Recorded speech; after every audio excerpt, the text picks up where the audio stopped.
All right, now here's the field portion of the training. I'm here at what we refer to jokingly as the Butterwick Gonzalez International Toad Reserve, which is really our yard and our house. We do have a project on iNaturalist that goes along with this that I'll show you in just a bit. But for now, what I want to do is I want to give you some tips and techniques for finding wildlife in and around your yard. Now, one of the things that I would say is that during this City Nature Challenge for 2020, we're encouraging people to stay closer to home and to use the hashtag Backyard Challenge, hashtag Backyard Challenge. And that is really to emphasize that there's lots of really great things living around us. So it's not going to be an in-depth training. I just want to show you around and give you a few hints for what we're doing. Now, what I'd say is there are two pieces of equipment that might be really helpful for you. What I have here is my snake hook. Now, I don't expect that you guys would have a snake hook, but whenever you are looking into underneath something or you're going into a compost heap or under boards or anything, please never put your hands underneath or inside a compost bin or anything like that without first flipping it over with a stick, a broomstick, a large stick from a tree, something like that. Keep yourself at a distance, right? So have something to kind of flip things over and do that very safely. It is springtime, it's warming up, there could be snakes and things like that. We want you to be very, very safe. The second thing is that in order to increase that safety, what you might want to do, especially if you're working with small kids, is make something like this. This is an insect grabber, basically, and it's made out of a very simple plastic container with two bendy straws. And what I find is for you guys who actually get meal kits from HelloFresh or Gobble or somebody, that these make perfect cups for this. They're easy to screw off, and so you can get things out of it. And basically the way that this works is you make one straw as the straw that you suck from, and the other straw, the straw that you aim for the small insect. And what happens is, as you suck on this straw, the insect gets pulled in here and gets thrown safely into this receptacle. So I'm going to send you some pictures for how to do this as well after the training. So this is a good way of interacting with maybe little ants and things that might be bitey and to keep you safe. And you can also take a look at them up close. All right, let's go ahead and take a look at some places where you might do well to find some insects and some other life.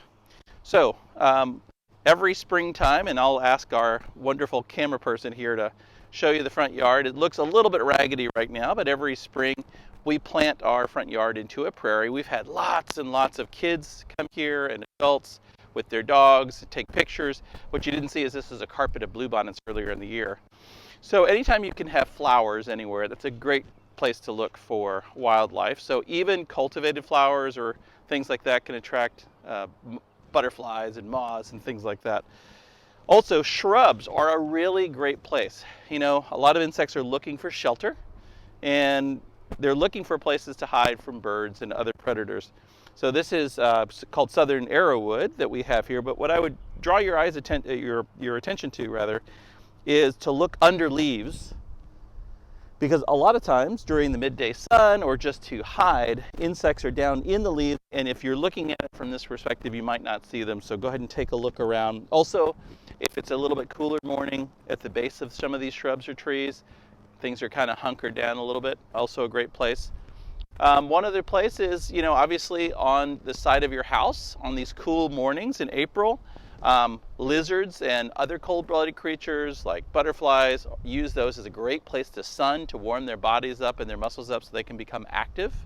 And then there are places that you might have that would also get some wildlife and some plant life going. So we have a small little pond here, and basically what we do is we take the drainage from our air conditioning system and we run it down in here. Now you want to always make sure to not be creating a mosquito hazard, right? So we actually put BT tablets in here to control the mosquitoes so that we're not impacting people with mosquitoes. But it's a great place because things come to grab a little drink of water or to hang out in the plants. Lastly, I'm going to show you another place that is great, and I'll go ahead and reinforce a message we gave earlier.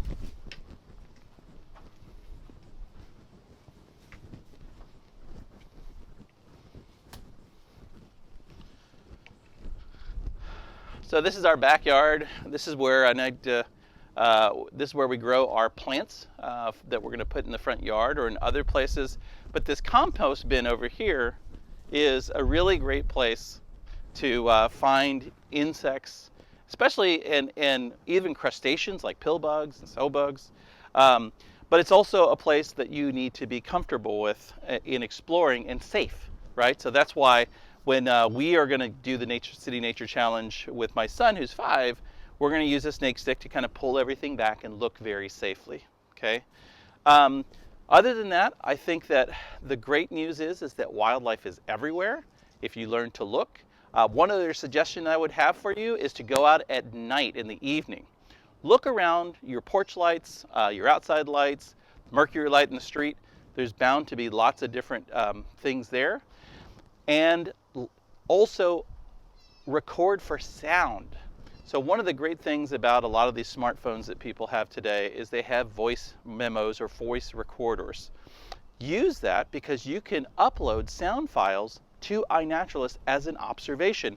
And a lot of times we don't pay enough attention to sound, we're paying attention to the visuals. So I'm going to show you later on in the training how you upload a sound. In this case, a bat sound that we got when we recorded it with a special app. All right, well, thank you very much for joining me for our outside tour.